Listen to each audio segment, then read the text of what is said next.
The calendar we use in modern times is based on the cycles of the Sun and the Moon.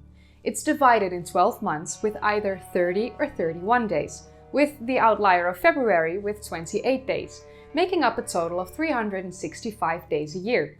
Unless it's a leap year, then February has 29 days, making up a total year of 366 days. This all sounds very straightforward, we all know this information.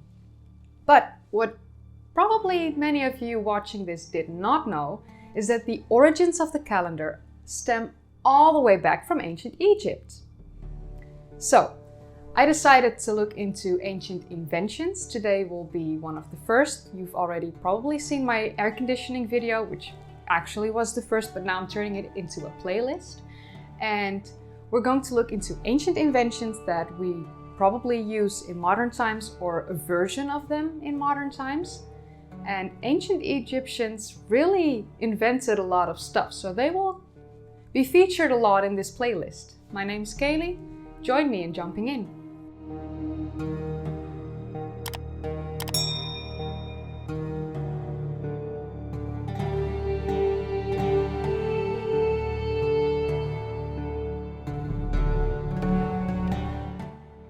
Many people think that the calendar has its origins in ancient Rome, which the current modern version that we use, that's known as the Gregorian calendar, did have its origins in ancient Rome, but before that, in ancient Egypt, there was a calendar in use that eventually got used and changed by the Romans. The first calendar used by the ancient Egyptians was a lunar-based calendar in combination with the seasonal appearance of the star Sirius. This corresponded closely to the true solar year, although it was 12 minutes shorter. Eventually, over the centuries, difficulties arose because the solar and lunar year are quite incompatible, so they invented a schematic civil year to fix their issue. The calendar that eventually was used in ancient Egypt is known as the civil calendar, which is seen as a LuniSolar calendar, meaning it was based on the observation of the lunar cycle in relation to the solar year. This calendar has been known to have been in use as early as the reign of Pharaoh Jared during the first dynasty around 3000 BCE. Yearly records were being kept about the annual Nile River flood's high water mark, in combination with the astrological knowledge that was in use as early as 5000 BCE at the Nabta Playa stone circles. I will be creating a video about the Nabta Playa basin in the Nubian desert in the future, but for this video we're just going to skim over that because I prefer to do my proper research and I didn't have the time for this one. The ancient Egyptian civil calendar was divided by 12 months of 30 days, and they added an additional 5 days at the end of the year, making a solar year 365 days. Their year was not made up of 4 seasons with a duration of 3 months like we have in modern times, but their year was actually made up of 3 seasons with a duration of 4 months.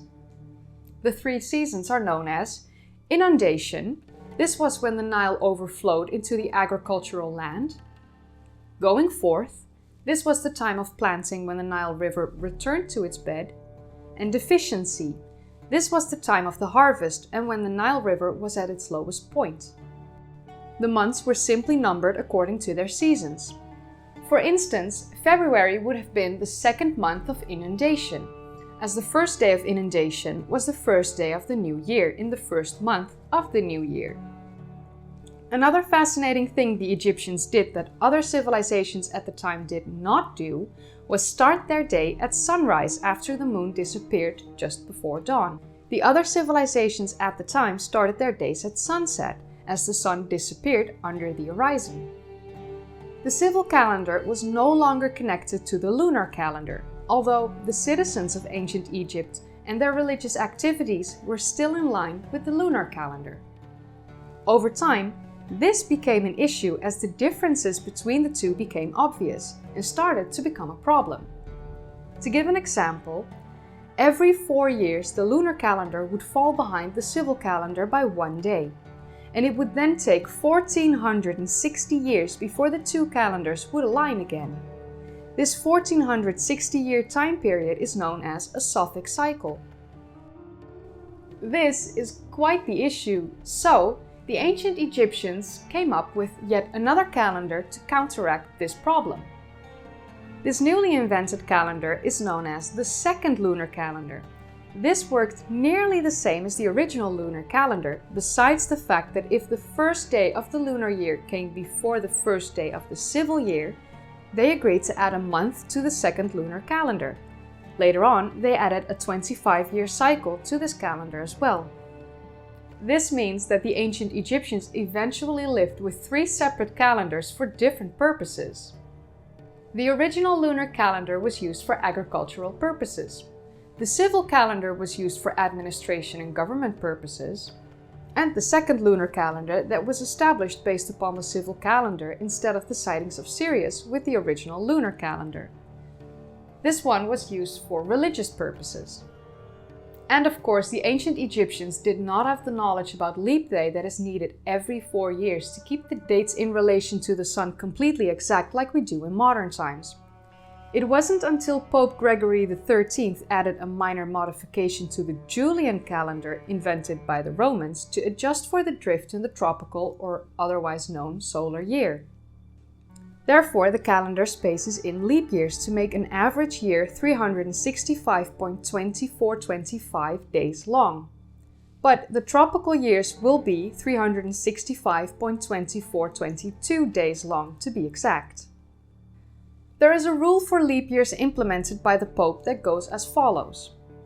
Every year that is exactly divisible by 4 is a leap year, except for years that are exactly divisible by 100. But these centurial years are leap years if they are exactly divisible by 400. For example, the years 1700, 1800 and 1900 are not leap years, but the years 1600 and 2000 are. To think that thousands of years ago the basis of our modern calendar were invented by the ancient Egyptians. They were such knowledgeable people. I keep being in awe about their civilization, and to me they truly are the greatest civilization that has ever roamed this planet. If you enjoyed this particular video about ancient inventions, then please let me know. We could look into a lot more of them in the future, like for instance, the origins of the clock, which besides the sundials used at Sumer in ancient times, was also an invention by the ancient Egyptians, as they had created the first water clock. If you would like me to research that and make a video about it, then please let me know in the comments down below. But now is the time where most people click off this video and they will miss my bloopers and me being an idiot at the end of the video. So if you do want to watch that without like me thanking everyone, like my Patreons and everything, you can just skip ahead. Like, watch me be an idiot, please. But with that said, if you enjoyed watching, then don't forget to give it a thumbs up.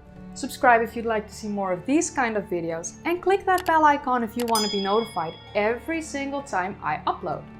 If you haven't seen my previous videos yet, then click the card in the upper right corner. I've put links in the description down below, and I always put videos in my end card. I'd also like to thank my patrons: Barry, Scott, James, Floyd, Vaughn, Rox, Jamie Hernandez, Dan Fowler, Jeff Henderson, DJ, Klaus Jepsen, civilpoliticsradio.com, Ricky, Prabhu DC, Ira Whiteside, Malleus Flavus, Tom Barkwell, Jeff Rooks, and NGC6543. And I would also like to thank my channel members: Nevers Guy, Yellowhammer, Henry Hewitt, Steve and Jenny, John Jiff, Barry, Erik van Dorp, The Giant, Milo Watlin, Harry Hans, Craig George, Moter, Vulpus, Tim Smith, Maroe Obullion, and Ben Oppenheimer. As always, thank you so much for watching, and I will see you in the next one, and let's get right into me being an idiot. Bye! Their year did not have 4 seasons with